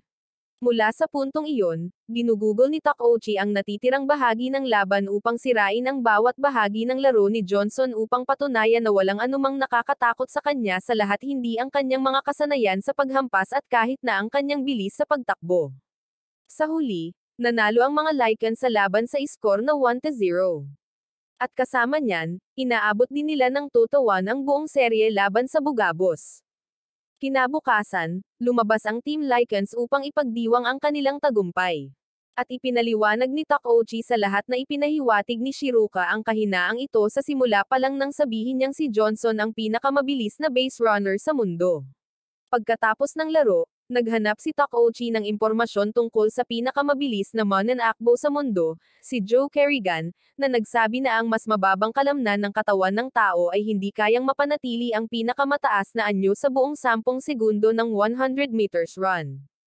Kaya, ang dahilan niya ay kapag naabot niya ang limitasyong iyon, itinataas niya ang katawan ng dahan-dahan at sa huli, ang panlabas na pahilig na mga kalamnan at abs ay ginagamit upang mapanatili ang pinakamataas na bilis. Nang makita si Takeuchi, napagtanto ni Kojima na lahat ng kanyang ginagawa ay kamangha-mangha at perpekto. Matapos matulog ang lahat dahil sa sobrang pag-inom, sinabi ni Kojima kay Takeuchi na bababa na ngayon ang banta ni Johnson, ngunit sinabi ni Takeuchi na may isa pang trick para doon at tinanong si Kojima kung seryoso siya sa panalo. Pagkatapos nito, ang dalawang magkasunod na home game sa Saikyu Saturday Ama laban sa Fingers team ay nakansela dahil sa malakas na ulan, ngunit nagpasya si Kojima na manatili sa loob ng stadium upang mapanood niya ang mga bugabos na nakaharap sa susunod nilang kalaban, ang Blue Mars, sa screen ng telebisyon. Kasabay nito, ang may-ari ng koponan ay naglalabas ng kanyang galit sa manager para sa pagkontra sa kanyang mga utos. Ngunit ang manager ay nangangatwiran na siya ay may karapatan na pamunuan ang koponan sa paraang sa tingin niya ay pinakamahusay, bagamat siya ay sumasang-ayon din na kung siya ay mabibigo, pagkatapos ay 50% ng kanyang taunang sweldo ay kukunin bilang isang parusa. Samantala, nakatutok pa rin sina Takeuchi at Kojima sa panonood ng laro. Ngunit bigla na lang, nasaktan ng husto si Johnson habang hinahabol ang isang bola na lumampas para sa isang home run. Samantala, ang may-ari ng mga Lycan ay nakikipag-usap sa isang misteryosong tao tungkol sa pagsira kay Takeuchi. Mamaya, ang Lycans team ay nagsagawa ng briefing tungkol sa susunod nilang kalaban, ang Blue Mars. Sinasabi rin na kinuha nila ang manager na si Tendo, na isang kayamanan sa mundo ng baseball, at nagtipon sila ng maraming mahuhusay na manlalaro at sinanay sila sa Japanese style na baseball upang maging mga eksperto sa baseball. Gayun din, ang pangkat na iyon ay may dalawang kilalang kampyon na pinangalanang fielder Pedro Rodrigo at pitcher na si Scott Williams. Lahat ay nanonood ng isang video na nagpapakita kay Scott Williams sa pagkilos. At siya ang ace reliever para sa Blue Mars na ang kanyang lihim na sandata ay ang knuckleball, isang nakakalito na pitch na nagbabago ng bilis at paggalaw sa hangin. Pagkatapos ng video, umalis ang iba sa silid, ngunit nananatili si Takeuchi. At nang sa wakas ay pumasok si Kojima, sinabi sa kanya ni Takeuchi na ang pangkat na ito ay puno ng mga manloloko at walang anumang bagay tungkol sa paraan ng kanilang paglalaro na mukhang natural sa lahat. Mamaya sa gabing iyon, ang mga manlalaro ng Blue Mars ay nagsasagawa ng kanilang laban sa pagsasanay. At nang magsimula ang laro sa pagitan ng Lycans at Blue Mars, mabilis na napansin ni Kojima na hindi talaga sila nakakahit ng maraming home run, ngunit napakahusay nilang makakuha ng extra base hit sa halip. Pagkalipas ng ilang oras, isang batter na nagngangalang Rodrigo ang humakbang at ginawa ang isang home run. At pagkatapos, isa-isa, ang mga manlalaro ng Blue Mars ay nagsimulang mag-home runs din, kahit na nakakakuha din sila ng ilang mga foul ball sa daan. Natigilan ang mga Lycan at nagsimulang mawala ang kanilang espiritu nang may tabla ng Blue Mars ang iskor sa ikawalong inang. Pagkatapos noon, ginawa ang isang anunsyo tungkol sa pagbabago ng manlalaro sa panig ng Blue Mars at ang pitcher na si Williams ay tumungo sa mound. Habang sinisimulan niyang ihagis ang kanyang mga warm-up pitch, ang bawat tao sa field, kabilang ang mga manlalaro ng Lycans, ay hindi maiwasang titigan siya dahil kinakabahan na sila at natatakot. Ito ay lumiliko na ang kanyang mga pitch ay gumagalaw sa isang kakaibang paraan, swaying sa lahat ng dako, at ang mga ito ay kaya hindi karaniwan na kahit na ang catcher ay nagpupumilit na hawakan ang mga ito at hindi mahuli ang bola ng maayos. Iminumungkahi ng manager na maupo na lang sila at manood habang sinusubukang pag-aralan ang mga galaw ng pitcher. Ngunit mabilis na sinabi ni Kojima na walang oras para doon, at hindi ito gagana dahil ang taong ito ay hindi tulad ng karaniwang mga pangunahing pitcher ng liga na umaasa lamang sa paghagis ng mga knuckleball. Sa halip, habang kumikilos na parang patuloy siyang gagamit ng mga knuckleball, naghahalo siya sa mga sinker upang linlangan ang mga batter at itaas ang bilang ng strike laban sa kanila. Pagkatapos nito, humakbang si Kojima para magbat laban kay Williams, na nagpipitch. At kahit na inilagay niya ang lahat ng kanyang pagsisikap at halos kumonekta, ang nakakalito na knuckleball ay bahagya lamang na dumaan sa kanyang bat sa huling segundo. Gayunpaman, hinihikayat ng manager ng Lycans ang kanyang mga manlalaro at sinabi sa kanila na hindi pa tapos ang laro at naniniwala siya na kung kahit papaano ay may tulak nila ang laban sa mga karagdagang inang, magsisimulang magkaroon ng problema si Williams sa kanyang stamina. Sa lalong madaling panahon, turn na ng mga Lycan na mag-pitch, ngunit ang batter mula sa Blue Mars ay nakipag-ugnayan at nataman ang bola, na nagbibigay ng malaking pagkakataon sa Blue Mars na tapusin ang laro doon mismo. Pagkatapos nito, kinuha ni Kaz Igowa mula sa Lycan ang mound upang mag-pitch. Ngunit muli, isang manlalaro ng Blue Mars ang kumonekta sa bola, na inilagay ang mga Lycan sa mas masamang posisyon. At sa pagkakataong ito, magagawang wakasan ng Blue Mars ang laro. Nang maglaon, ang buong koponan ng Lycan ay nakakaramdam ng pagkawasak sa kung gaano kahirap ang kanilang pagganap. At mahinahong tinanong ni Takeuchi ang pinuno ng koponan kung hanggang sa puntong ito ay may sinumang aktwal na nakatama sa pitch ni Williams noong siya ay nag-pitch. Sumagot ang leader na si Takami mula sa Marines ang siyang nakagawa nito dahil 11 beses na silang nagkaharap noong nakaraang season. Ngunit ang twist ay na si Williams ay hindi kailanman naghagis ng isang knuckleball kay Takami sa mga larong iyon. Pagkatapos nito, ang mga manlalaro ng Lycans ay nagsimulang magsalita ng masama tungkol sa kanilang sarili at ibinababa ang kanilang sarili. Ngunit biglang tumawa si Takeuchi at sinabi na kahit sino ay maaaring ihagis ang mga nakakalito na knuckleball na mukhang mapanlinlang. Pagkatapos ay sinabi niya sa buong koponan na sundan siya sa labas. At kapag nagawa na nila, ipinakita niya sa kanila ang eksaktong parehong uri ng knuckleball pitch na inihagis ni Williams kanina. Ipinaliwanag ni Takeuchi sa koponan na sila ay lubusang naloko dahil ang isang knuckleball ay talagang isang pitch kung saan ang bola ay may bahagyang pag-ikot na lumilikha ng drag sa isang hindi pantay na paraan, at ang pag-drag na ito ay ginagawang dahan-daang kokorba ang bola sa hangin habang ang kakaibang paggalaw ay nawawala kung ang bola ay umiikot ng higit sa isang beses.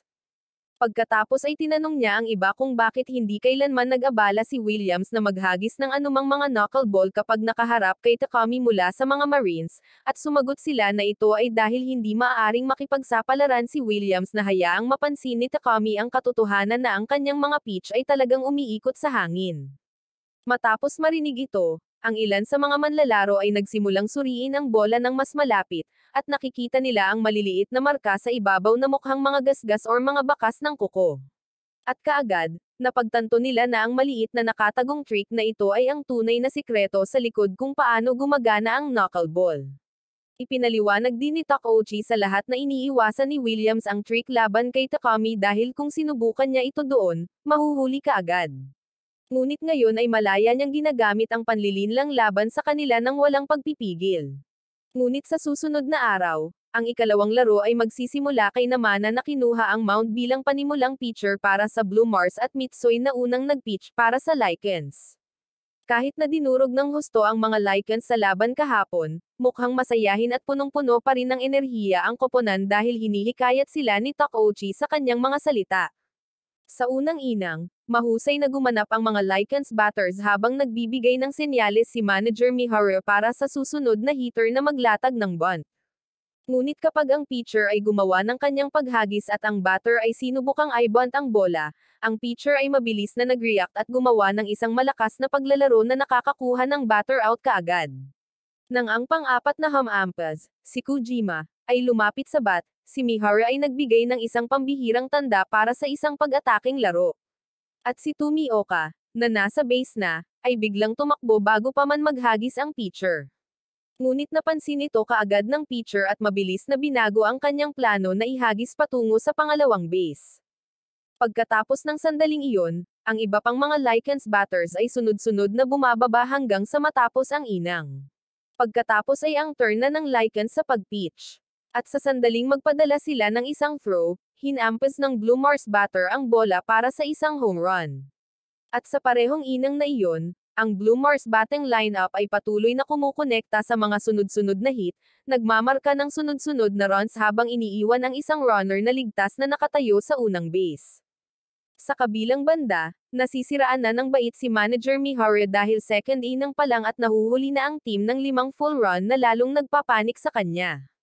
Ngunit mahinahong sinabi sa kanya ni Takeuchi na hayaan siyang kunin ang mound pagkatapos ng inang na ito dahil hindi na siya makapaghintay na magpakita si Williams at magsimula ng stopper battle, lalo na't ang mga kalaban ay mayroon ng napakalaking lead. Pagkatapos ay bumaling si Takeuchi kay Ideguchi at sinabi na siya lamang ang manlalaro sa koponan na hindi nangangailangan ng anumang mga palatandaan, at itinuturo din niya na ang kanilang mga signal ay ninakaw ng kabilang panig.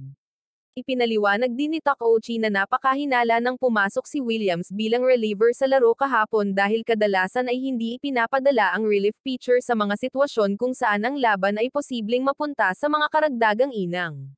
Pagkatapos nito, gumawa ng plano sina Ideguchi at Takeuchi na patuloy na maghanap kung paano ninanakaw ng mga kalaban ang kanilang mga palatandaan, ngunit sumang-ayon sila na huwag ipaalam ito sa ibang koponan, dahil kung mapansin ng mga manlalaro ng Blue Mars ang kanilang ginagawa at tumigil sa pagnanakaw ng mga palatandaan, hindi nagagana ang plano. Pagkatapos, patuloy na nagpipitch si Takeuchi at pinatigil ang opensa ng Blue Mars, pinapanatili silang walang score. Nang maglaon, humakbang si Kojima upang magbat at sinimulan siyang bigyan ng manager ng ilang mga senyales, na nagpaisip kay Ideguchi kung ano ba talaga ang nangyayari. Pagkatapos ay ipinahayag na si Takeuchi mismo ang nagsasabi sa manager kung aling mga pirma at galaw na gagamitin upang sila ay makapagpasya kung ano ang susunod na gagawin. Ngayon ang bilang ay nasa 3-1 at parehong maingat na binabantayan ni Kojima at Ideguchi ang bawat galaw na ginagawa ng pitcher habang naghahanda siyang maghagis. Gayunpaman, kumonekta si Kojima sa pitch at nagawang tamaan ang bola, at ito ay naging home run. Pagkatapos nito, tinanong ni Ideguchi si Takeuchi kung talagang sinusubukan nilang hanapin ang mga sign stealers, ngunit ipinaliwanag ni Takeuchi na ang tanging paraan upang maakit ang mga signal na nakatago ay sa pamamagitan ng pagputol ng kanilang lead. Idinagdag niya na ang bunting post na ipinakita ni Kojima kanina ay walang iba kundi isang bitag na itinakda upang linlanggan ang kalaban na ibigay ang huling home run. Sinabi rin ni Takeuchi na kapag ang bilang ay umabot sa 4-1, ang manager ay nagbigay ng senyales para sa isang squeeze bunt, at ang piraso ng impormasyon ay ninakaw at ipinasa sa kabilang panig, na nagpapaniwala sa lahat na malapit ng mag-bunt si Kojima. Sa huli, napagpasyahan ni Takeuchi na ang kailangan lang nilang gawin ay ibaling ang sariling plano ng kaaway sa pagnanakaw ng mga palatandaan laban sa kanila, at sa paggawa nito, makakapunto sila ng mas maraming home run. Pagkatapos nito, sumali rin si Kojima sa talakayan kasama sina Takeuchi at Ideguchi, na nagsasabi na ang ibang koponan ay maaaring magkaroon ng ilang uri ng mekanismo para sa pagdaraya at ang buong stadium ay maaaring mapuno ng mga posibleng bitag. Pinaghihinalaan ni Kojima na maaaring mayroon silang mga nakatagong kamera na nakaset up sa lahat ng dako at maging ang mascot ng koponan ay maaaring nagbibigay ng mga lihim na senyales sa batter tungkol sa kung anong uri ng pitch ang darating, or marahil kahit na ang mga character sa scoreboard ay ginagamit upang magpadala ng mga nakakode na mensahe. Gayunpaman, pinagtatalunan ni Idaguchi na ang mga batters lamang ang dapat talagang makatanggap ng mga signal mula sa outfield. Ngunit tumugon si Kojima na talagang may isa pang tao na makakatanggap ng parehong mga senyales sa ilalim ng parehong mga kondisyon, at ang taong iyon ay ang catcher, dahil malinaw na nakikita at nakakakuha ng mga signal ang catcher mula sa lahat ng iba't ibang posisyon sa paligid ng labas. Pagkatapos nito, ipinaliwanag ni Idaguchi na mayroong pangunahing dalawang paraan upang magpadala ng mga senyales sa mga manlalaro na nakakalat sa field. Ang unang paraan ay sa pamamagitan ng paghawak sa iba't ibang bahagi ng katawan, na kilala bilang paggamit ng flash sign, at ang pangalawang paraan ay sa pamamagitan ng paghahalo ng mga dummy sign habang itinatago ang tunay na bahagi sa pagitan. Pagkatapos nito, nagpatuloy ang laban at ang isa sa mga manlalaro ng Lycan ay lumapit sa bat, ngunit bigla siyang nakatanggap ng isang safety bunt sign, na kakaiba sa pakiramdam at wala sa lugar. Mabilis na napansin ni Takeuchi na ang kanilang signal ay ninakaw na naman ng kabilang team. At kapag nagsimula ang ikalawang round ng batang, ang manager ay magtatapos sa pagbibigay ng parehong eksaktong safety bunt sign sa lahat ng muli.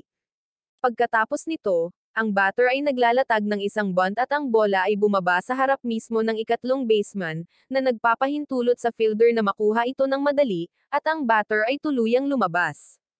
Pagkatapos ay nakipag-usap si Takeuchi sa lahat at sinabi na sa wakas ay naisip na niya ang lansihin sa likod ng malilim na senyales ng kalaban. Ipinaliwanag niya na kadalasan kapag nagbigay ng signal, ang mga fielder ay sumusulyap sa pinanggalingan nito, ngunit sa kasong ito, lahat sila ay tila nakatingin sa eksaktong parehong lugar sa halip. Inihayag ni Takeuchi na ang sikreto ay nasa tunog dahil ang signal ay talagang ipinapadala sa anyo ng tunog sa loob ng maingay na stadium. Naniniwala rin siya na ang mga kalaban ay gumagamit ng paraan na tinitiyak na ang bawat manlalaro sa kanilang koponan ay makakatanggap ng signal ng sabay-sabay ng walang anumang kalituhan. Pagkatapos nito, nagpapatuloy ang laro at nang magbigay ng signal ang manager sa batter, parehong napansin ni na Idaguchi at Kojima ang isang drummer sa karamihan na tumutugtog ng napakalakas. At ito pala ang drummer na ito talaga ang nagpapadala ng mga sikretong signal sa pamamagitan ng pagpapalit ng ritmo ng kanyang mga beats. Pagkatapos, kinuha ni Takeuchi ang mound para mag-pitch at ganap na ina-out ang magkasalungat na mga batter ng sunod-sunod, na iniwan silang walang pagkakataon na makapuntos. Nang maglaon, pumunta si Takeuchi at ang iba pa sa manager para hilingin sa kanya na ibigay ang bunt signal, ngunit tumanggi ang manager na gawin ito. Dahil ayaw makinig ng manager sa ideya ni Takeuchi, nagsimulang mag-isip si Takeuchi at humanap ng paraan para kumbansihin si Manager Miharu na sundin ang kanyang plano. Sa huli, sinuhulan ni Takeuchi si Miharu ng kaunting pera. At ngayon, si Miharu ang masunurang aso ni Takeuchi. Sa wakas, turn na ng Lycan na umatake dahil nangunguna pa rin ang Blue Mars sa laro na may score na 5-3 sa tuktok ng ikawalong inang. At ngayon ang batter na nakatayo sa plate ay si Idaguchi. Nakatanggap siya ng signal mula sa manager na si Miharu na nagsasabi sa kanya na pumunta para sa isang safety bunt. Gayunpaman, si Kojima ay nagdududa at nagtataka kung ang mga taong iyon sa kabilang koponan ay malayang kumilos muli at ilipat ang kanilang depensa para sa bunt, dahil sa huling inang ay ginamit na nila ang mga kakaiba at abnormal na bunt. Ngunit gayunpaman, wala silang napansing kainahinala. Sa kabilang banda, sinabi ni Takeuchi na ito ay ganap na kabaligtaran dahil palagi silang gumagamit ng mga bunts ng paulit-ulit at iyon mismo ang dahilan kung bakit inilipat din nila ang kanilang depensa sa pagkakataong ito. Pagkatapos, lumipat si Idaguchi sa posisyon ng bunt habang umiikot ang pitcher at inihagis ang bola, ngunit nauwi sa tawag na strike ang pitch kahit na malinaw na sinubukan ni Idaguchi na i-bunt ito. At ang kakaibang sitwasyon na ito ay eksaktong kapareho ng nangyari kanina kay Arai at kay Fujima. Nagsimulang isipin ni Idaguchi sa kanyang sarili na ang kabilang koponan ay lubos na kumbinsido na siya ay pupunta para sa isa pang bunt. Kaya't nang muli siyang lumipat sa bunt stance at inihagis ng pitcher ang bola, bigla niyang binawi ang kanyang bat at sa halip ay sinubukang umindayog. Habang ginagawa ito, nagsimulang magtaka si Aidaguchi kung paano nila gagawin ang malilim na plano ng kaaway laban sa kanila. Ang problema ay sa ngayon ay tatlong tao lamang, sina Kojima, Takeuchi, at siya mismo, ang nakakaalam ng katotohanan tungkol sa mga kakaibang senyales na ito, at wala sa iba pang mga kasamahan sa koponan ang may anumang ideya tungkol dito. Nag-aalala siya kung paano nila maaaring ipaliwanag ang lahat sa natitirang bahagi ng koponan sa gitna ng ganoong tensyon na laro. Sa pag-iisip tungkol dito, mabilis na tumakbo si Aidaguchi kay Takeuchi para makausap niya ito ng direkta, ngunit mahinahong sinabi sa kanya ni Takeuchi na huwag mag-overthink sa sitwasyon at sa halip ay sundin lamang ang mga senyales ng manager ng eksakto tulad ng ibinigay sa kanila. Nang bumalik si Aidaguchi sa plate, muling binigyan siya ng manager ng hudyat para sa isang sakripisyong bunt. Pagkatapos noon, ang tunog ng drum ay nagsimulang umalingaw sa stadium, na nangangahulugang alam din ng mga manlalaro ng Blue Mars kung ano ang darating. Gaya ng inaasahan, ang kanilang mga infielder ay lumipat pasulong, handang ihinto ang bunt. Ang pitcher ay humihinga at si Aidaguchi ay tumakbo habang ang batter ay gumagalaw din sa bunt stance, na ginagawang eksakto ang eksena sa inaasahan ng kaaway. Sa sandaling iyon, tumabi si Takeuchi kay Manager Mihara at may ibinulong sa kanyang tainga. Nagbago ang ekspresyon ni Mihara at pagkatapos ay nagbigay ng bagong senyales. Sa pagkakataong ito, hindi ito para sa isang bunt dahil ito ang matapang na utos na magnakaw ng home plate sa pinakaunang pitch. Nagulat si Aidaguchi nang makita niyang alam na ng kabilang team ang steal home plate sign at pakiramdam niya ay wala na itong magagawa ngayon. Kahit na sa tingin niya ay imposible, naisip niya ang isang plano na pekain muna ang pag-steal at pagkatapos ay gawin ito. Kapag nagsimula na ang paglalaro, tumakbo si Aidaguchi ng mabilis hanggat kaya niya patungo sa home plate at nagawang makaslide ng ligtas. Pagkatapos nito, napansin niya ang pangalawang baseman na sinusubukan ding tumakbo para sa home plate, ngunit siya ay masyadong mabagal at pinalampas ang pagkakataong makapuntos. Dahil dito, sa wakas ay nanguna ang mga Lycan at sa oras na matapos ang inang, 4 na run ang kanilang naitala sa kabuuan. Sa huling inang, pinadalhan ng Blue Mars ang kanilang malaking hitter na si Rodrigo para magbat, ngunit ginamit ni Takeuchi ang kanyang karaniwang plano ng trick laban sa kanya at naghagis ng pitch na tumama kay Rodrigo. Kasabay nito, nag-iisip ng plano ang may-ari kung paano niya mapapawi ang lahat ng pera ni Takeuchi.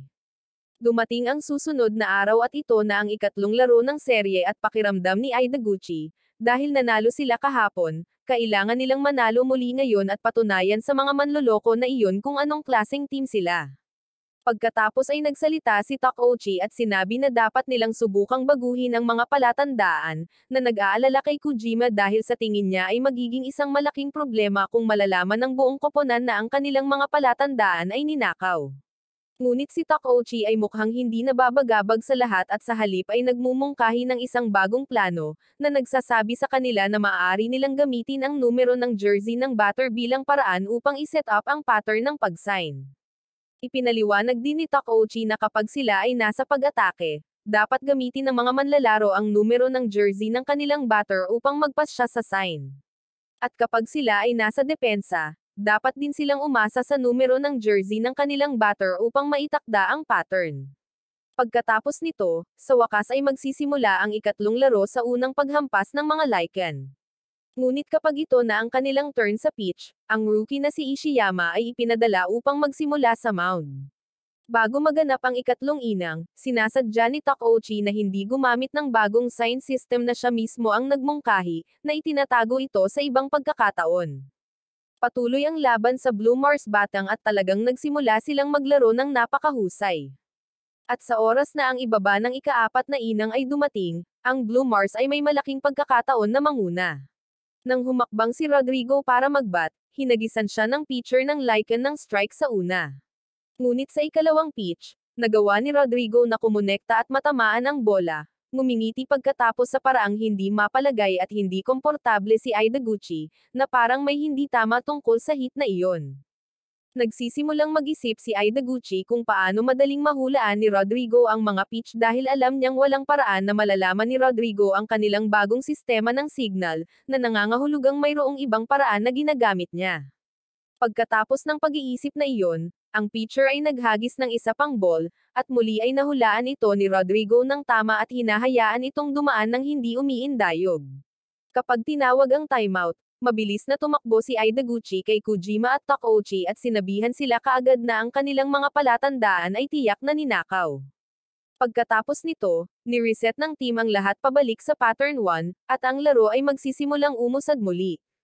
Ngunit ang mga bagay ay hindi napupunta sa paraang inaasahan nila, at ang Blue Mars ay nauwi sa 2-run lead nang si Rodrigo ay namamahala ng isang malakas na hit. Si Takeuchi ay patuloy na nanonood sa daloy ng laro ng ilang sandali. At habang ang Blue Mars ay patuloy na nagtatambak ng sunod-sunod na hit, na umaabot sa 7 sunod-sunod, bigla niyang napagtanto na ang koponan ay nagwiretap, at iyon ay kung paano patuloy na alam ng mga kalaban ang kanilang mga galaw. Ipinaliwanag ni Takeuchi na kung ang mga kalaban ay mahuli gamit ang wiretap sa loob ng kanilang sariling home stadium, ito ay magiging isang napakaseryosong problema. Kaya, isa sa panganib lamang nila ang paggamit ng isa or dalawang wiretap at ang mga device na iyon ay may tatago ng husto. Itinuro din niya ang isa pang mahalagang detalye, na sinasabi na anuman ang sitwasyon, ang huling mensahe ay palaging nagmumula sa manager, na nangangahulugang kailangan lang nila ng isang wiretap upang kunin ang tunog sa paligid niya. Ngunit nilinaw din ni Takeuchi na hindi posible ang paglalagay ng wiretap sa loob ng damit ng manager. Kaya, ang tanging paraan ay dapat na itinago nila ito sa isang lugar malapit sa lugar kung saan karaniwang nakatayo ang manager sa lahat ng oras, tulad ng ginagawa ng ibang manager sa panahon ng laro. Sinubukan ni Kojima na hanapin ang wiretap, ngunit sinabi sa kanya ni Takeuchi na hindi niya ito mahahanap. Kaya, ang pinakamatalinong pagpipilian ay ilipat lamang ang manager mula sa karaniwang lugar na iyon. Nang maglaon, tinipon ni Mihara ang coach at ang mga manlalaro sa ibang lokasyon upang mag-usap, ngunit kahit noon pa man, napansin ni Takeuchi na tila nababagabag pa rin ang manager kahit saan siya magpunta, kaya napagtanto niya ang isang bagay na mahalaga. Pagkatapos ay lumakad si Takeuchi papunta sa basket ng mga practice ball at biglang ikinalat ang mga ito sa buong lupa, gamit ang sandaling iyon para i-set up ang kanyang susunod na galaw.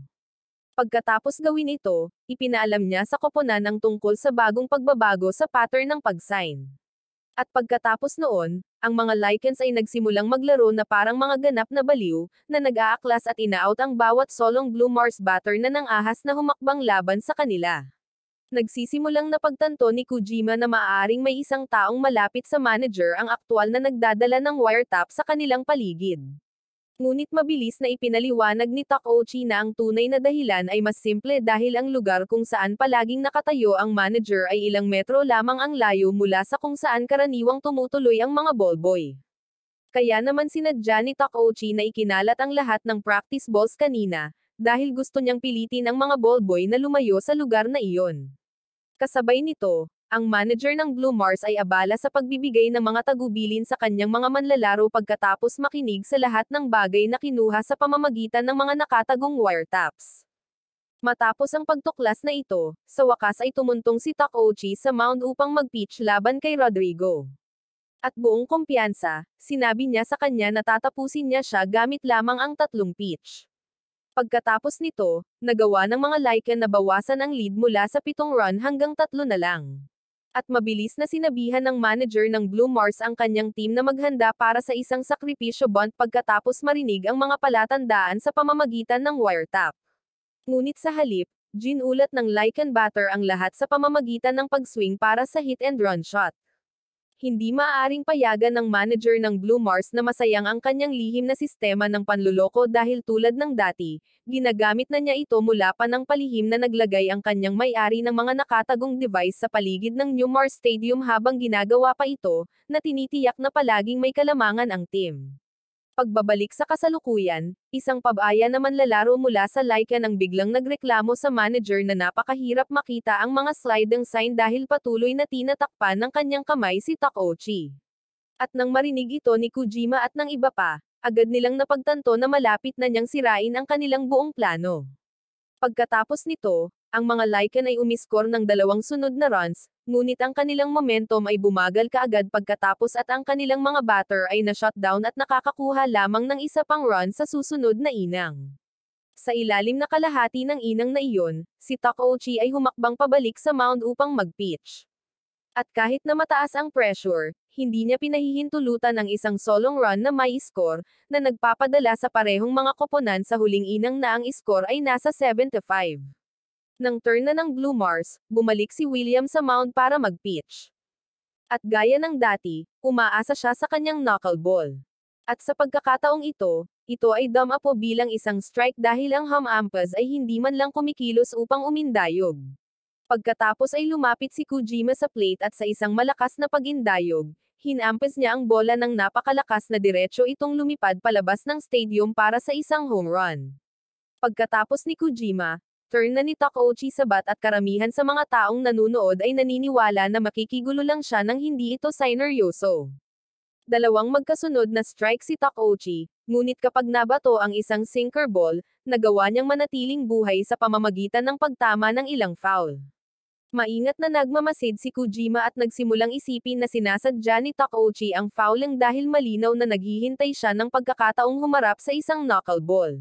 Sa sandaling iyon, ang pitcher sa wakas ay naghagis ng knuckleball at si Takeuchi ay umindayog ng husto, ipinadala ang bola sa paglipad habang siya ay tumatakbo ng diretso para sa isang home run at ginawa itong ligtas.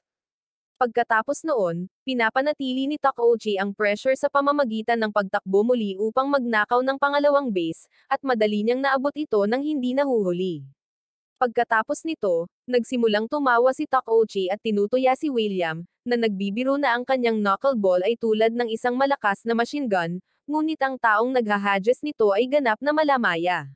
Pagkatapos ay bumalik ang lahat sa kanilang mga posisyon sa field at ang mga miyembro ng Blue Mars ay nagsimulang tahimik na makaramdam ng pagkabalisa, dahan-daang nagsisimulang maghinala na ang kanilang mga wiretap ay maaaring natuklasan or nalantad ni Takeuchi. Sa kabila nito, hindi mapigilan ni William na bantayan si Takeuchi, ganap na nag-ambala, at napansin ito ng kanyang mga kasamahan sa koponan, na sinasabi sa kanya na dapat niyang kalimutan ang tungkol kay Takeuchi sa ngayon at mag-concentrate na lang sa kanyang pag-pitch. Inihagis ni William ang isang knuckleball at dumapo ito bilang isang ball. Ngunit kapag sinubukan ng isang manlalaro ng Blue Mars na kunin ito at itapon, tumatakbo ng mabilis si Takeuchi at ligtas na nakarating sa ikatlong base. Pagkatapos nito, bumalik si William sa isang normal na ball, ngunit mabilis na nakaisip si Takeuchi ng isa pang plano. At habang nangyayari ito, ang batter ay nag-execute ng squeeze bunt at natama ng bola. Sa una, tila hindi makakapasok si Takeuchi ng ligtas, at nagpapakita na siya ay nasa labas, ngunit sinabi niya sa umpire na magbantay ng mabuti, at lumalabas na ang bola ay nasa labas pa rin ng plate, na nangangahulugan na si Takeuchi ay talagang ligtas. Pagkatapos ay ipinaliwanag ni Takeuchi sa natitirang bahagi ng koponan na sa tuwing magpipitch si William, ang catcher ay lumilipat sa pagitan ng normal na bola at isang peking bola, na nagpapakita na ang catcher ay dapat na lihim na nagtatago ng isa pang bola sa isang lugar sa kanyang katawan. Pagkatapos nito, ang bawat solong miyembro ng Lycan at nagsisimulang matamaan ang pitch ni Williams na para bang siya ay isang baguhan na hindi alam kung ano ang kanyang ginagawa. Samantala, mabilis na tumaas ang utang ng may-ari sa halos 4 na bilyon at napansin ito ng isa niyang assistant. Kaya naman, palihim niyang tinawagan si Takeuchi para bigyan ng babala na mag-ingat dahil baka may bitag na naghihintay sa kanya. Gayunpaman, nahuli ng may-ari ang assistant gamit ang kanyang telepono at hinihiling na malaman kung sino ang kanyang tinatawagan. Ipinaliwanag ng matandang lalaki ang lahat sa may-ari, na sinasabi sa kanya ang buong kwento. Bumalik sa field, ito na ngayon ang nasa ibaba ng ika-9 na inang na may score na 10-7, at ang unang pitch ay lumilipad ng diretso patungo sa katawan ni Takeuchi, na agad na nagpapakita na ang pitcher ay sadyang inihagis ito upang takutin siya. Muling ibinabato ng pitcher ang parehong ligaw na bola at nang dumating ang ikatlong pitch, inindayog ni Takeuchi ang kanyang bat at pinalipad ito ng diretso sa ulo ni Minamisha, na nakatayo sa mound bilang pitcher. Pagkatapos noon, muling ibinato ni Takeuchi ang kanyang bat sa pitcher, na ikinatakot niya at nag-alinlangan sandali. Pagkatapos ay naging turn na ng Blue Mars sa bat, at sa sandaling matamaan ng batter ang bola, mabilis itong kinuha ni Takeuchi at tumakbo, ngunit ang isa pang manlalaro na humarang sa kanyang paraan ay tumama kay Takeuchi, at pareho silang nahulog sa lupa. Gayunpaman, si Takeuchi ay tila ganap na maayos, ngunit ang isa pang manlalaro na nagngangalang Hiyashi ay tila nasaktan, at lahat ng nanunood ay agad na napagtanto na ang nangyari ay sinadya. Pagkatapos ay sinabihan ni Takeuchi ang kanyang manager na ibalik siya sa mound, na sinasabi na ang mga manlalaro ay sinusubukan lamang nasaktan siya. Samantala, dinadala si Hiyashi, ngunit casual siyang naglalakad at ipinaliwanag sa kanyang mga kasamahan sa koponan na sa sandaling sinubukan niyang sipain si Takeuchi, ang kanyang katawan ay kusang gumalaw. Kasabay nito, ang may-ari ay nakikipag-usap sa mas matandang assistant, na inihayag na ang buong planong ito ay talagang idinisenyo upang akitin si Takeuchi pabalik sa pitcher mound. At ibinunyag din niya na si Coach Shiruka ang utak sa likod ng pagtatangka na pabagsakin si Takeuchi, na ipinaliwanag na bago pa man magsimula ang mga larong ito, palihim nilang pinag-usapan ang isang business deal ng magkasama. Pagkatapos nito, nagpapatuloy ang laro at humakbang si Takeuchi para mag-pitch para sa Blue Mars. Inihagis niya ang kanyang unang pitch at damapo ito bilang isang strike, ngunit agad na sinubukan ng batter na maglaro muli ng marumi, na nagrereklamo na ang pitch ay umalog ng kakaiba at humihiling na suriin ang bola. Sa sandaling makuha ng manlalaro ang bola, nagsimula siyang sumigaw na may mga bakas na gasgas dito na parang pinahiran ng papel de liha. Mabilis na itinuro ng may-ari na ang lahat ng ito ay isang setup na idinisenyo upang magmukhang si Takeuchi ang unang nanloloko, at inihayag din niya na ang coach ng Blue Mars ay lihim na naglagay ng isang piraso ng papel de liha sa bulsa ni Takeuchi. Samantala, ang buong pulutong ay nagwala, sumisigaw at hinihiling na si Takeuchi ay imbestigahan para sa pagdaraya, ganap na walang kamalayan sa tunay na panlilinlang sa likod ng eksena. Gayunpaman, mahinahong sinabi ni Takeuchi na papayagan niya silang imbestigahan ang bola, ngunit sa ilalim lamang ng isang kondisyon. Kailangan nilang suriin ang lahat ng nakahawak nito, simula sa umpire at Idaguchi, pagkatapos ay ang kalaban na manlalaro, at sa wakas ay ang kanyang sarili. Ang may-ari, gayunpaman, ay mas nasasabik dahil sigurado siyang walang papel ang Blue Mars na manlalaro, at nagpapakita pa siya ng footage upang patunayan ito. Pagkatapos, magsisimula ang pagsusuri, at sa gulat ng lahat, nakakita sila ng isang piraso ng papel de liha sa loob ng bulsa ng manlalaro. Pagkatapos ay ipinakita ng assistant ng may-ari ang footage na nagpapakita na alam na ni Takeuchi ang tungkol sa panlilinlang at lihim na ibinigay ang papel de liha kay Idaguchi kanina, na pagkatapos ay isinilid ito sa bulsa ng manlalaro upang iset up ang bitag. Samantala, hinarap ni Takeuchi ang kalabang manlalaro at pinagbantaan siya, at mabilis na nagsimulang humingi ng tawad ang lalaki sa pagtatangkang manloko. Habang nangyayari ito, ang buong karamihan ng tao sa stadium ay nagsimulang magbo ng malakas sa Blue Mars, na nagpapakita ng kanilang galit sa panloloko ng koponan. Pagkatapos nito, nagpatuloy ang laro, at ang mga Lycan ay nagtagumpay na mapanalunan ang laban, habang ang taunang sweldo ni Takeuchi ay tumalon sa isang kahangahangang 4.37 bilyong yen, na sumasalamin sa tagumpay at epekto ng kanyang hindi kapani-paniwalang pagganap. Sa pamamagitan nito, ang matinding labanan sa pagitan ni Takeuchi at ng Blue Mars ay nagtatapos, na muling nagpapatunay na ang diskarte at mga laro sa isip ay kasing halaga ng hilaw na kasanayan sa baseball.